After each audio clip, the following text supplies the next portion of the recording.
পেঁয়াজটা ভাজা হচ্ছে।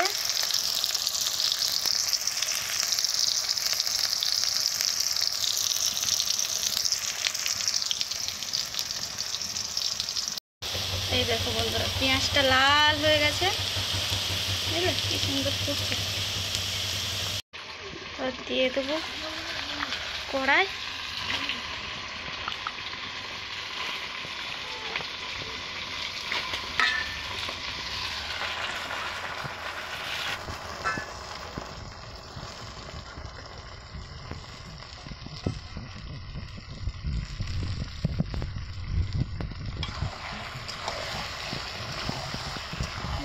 কেমন জোরে জ্বলছে।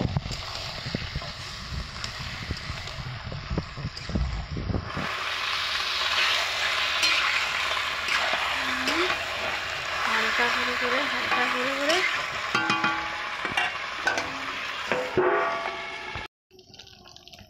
দেখো বন্ধুরা, মাংসটা এখন বিনা মশলাতে কিরকম কালারটা।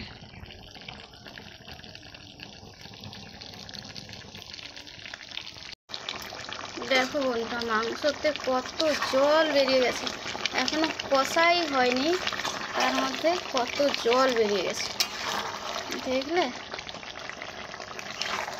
এত জল বেরিয়েছে। জলটা শুকনো করে তারপর ঝোলের রসা তৈরি করা হবে।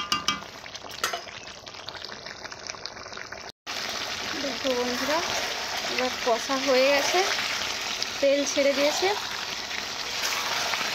এবার জল দিয়ে দেবো।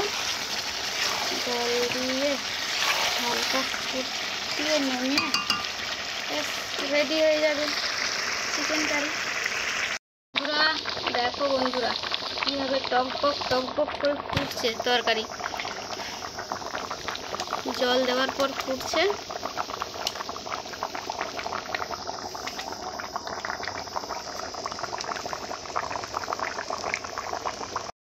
হ্যালো বন্ধুরা, এবার দিয়ে দেবো সানরাইজ মিট মশলা।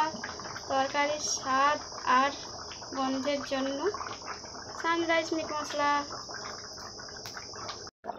এবার দিয়ে দিচ্ছি বন্ধুরা আমার আপনার সবার প্রিয় সানরাইজ মিট মশলা, স্বাদে ও গন্ধে ভরপুর। দিলেই ব্যাস রেডি।